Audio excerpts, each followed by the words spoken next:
10, 9, 8, 7, 6, 5, 4, 3, 2, 1.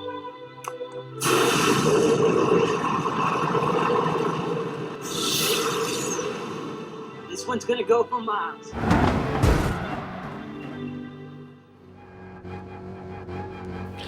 What's up everyone, GTPelikan here. I wanted to put together this video to show a pretty wild situation that I found myself in Daily Race C. Group 3 at Catalunya always makes for some pretty good racing, and with this being an AS lobby, I was expecting a lot of fast but also clean racing. I went for a move down the inside on turn 1 and was able to overtake the Mercedes that was in second place. And now heading around the next right-hander, I'm starting to hyper-focus on the braking point for the next turn. I'm sure some of you do this. You hyper-focus on something and completely botch it. So I drop a tire, send the car into a spin, and drop from second place to 15th. So at this point, it's pretty apparent that we're not going to be able to make our way back into second place. So I was just going to focus on keeping this LaCroix livery clean and overtaking as many cars as possible before the end of the race. So we're going to jump ahead a little bit further into the first lap. The GTR driver that's in 7th is actually going to be the person that we have an issue with later in the race. But right now he's driving clean. Going back and watching the replay, up to this point there were no signs of any type of dirty driving. And even with being passed, there's no contact, no signs of any type of aggression. So at this point, I've made up 2 places, and I'm just focusing on reeling in the large group that's ahead of me. Okay, so we're gonna jump ahead some more. This is moments before the first incident that kind of starts the domino effect, but essentially the Mercedes misses its braking point and slams into the back of the GTR. I went back and looked at the replay, and I'm pretty sure that this was just an honest mistake.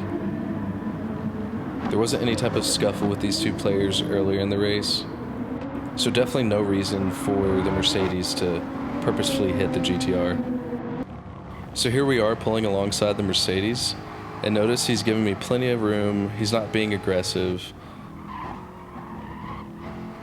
Overall, he's being a clean driver. A little bit of bump right here, but that's just because our lines crossed. So after overtaking the Mercedes, we've moved into 11th place. And at this point, I'm just focusing on catching the GTR. So we'll jump ahead even further into the race, and you'll see that we've now caught the GTR, and he is directly behind a Porsche.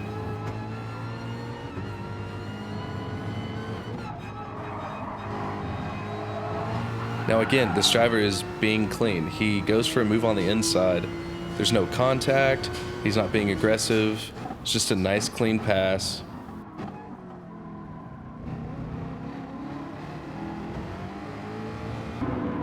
So we're gonna jump ahead a lap. I've moved into 10th place, and at this point I'm just trying to hang on to the GTR so that I can be in a position to pass him at the end of the finish stretch.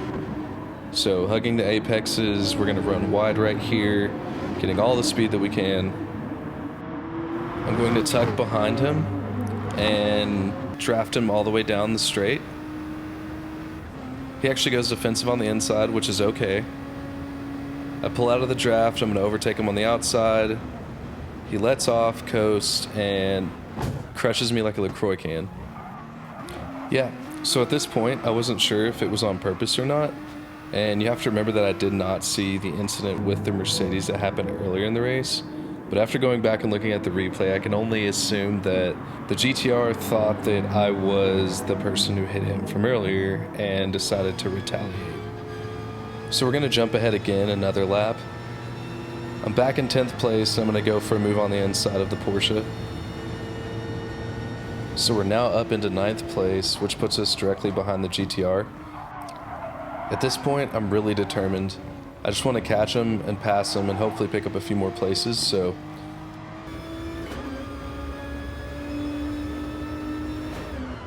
So braking at the last possible second, I'm right up on his taillights.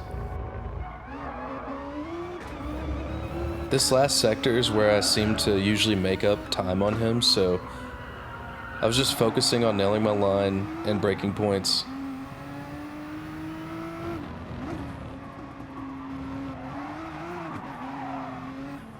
It's really important to have a good line through this final chicane and get on the power early. I run wide, tuck right into his draft, and things are looking good so far. I'm going to go to the outside. The overtake is complete, and I'm going to go defensive on the inside. And completely unwarranted, he turns into me, and we're back to where we started. I'm off the track, and he's picked up his second 5-second penalty. So I knew for sure at this point that it was absolutely 100% on purpose. And I'm starting to think to myself, why is this guy acting this way? Why is he driving like this? And I really have no clue. So I'm still in the process of gaining speed after getting reset on the track. So I'm going to take that inside line and be defensive. The Mercedes goes on the outside. Nice clean overtake by him. And here we are catching the GTR, who has just served his penalty.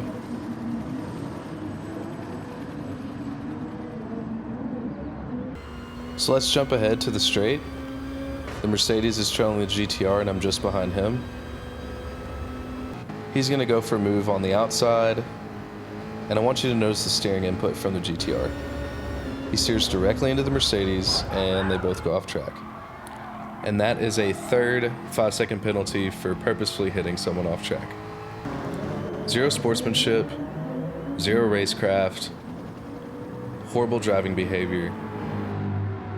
I'm not even sure how I got mixed up in all of it, but I think it just goes to show that there are racing incidents that happen, and it's very hard to determine, especially while you are racing, if something was on purpose or if it was an honest mistake. I say you just keep it clean no matter what. This could have been a great race for all three of us, but instead it was a disaster. It really just boils down to that particular driver deciding that they needed to retaliate. Despite the crazy circumstances, we finished the race in P8. Thanks for watching, everyone. I'll see you around.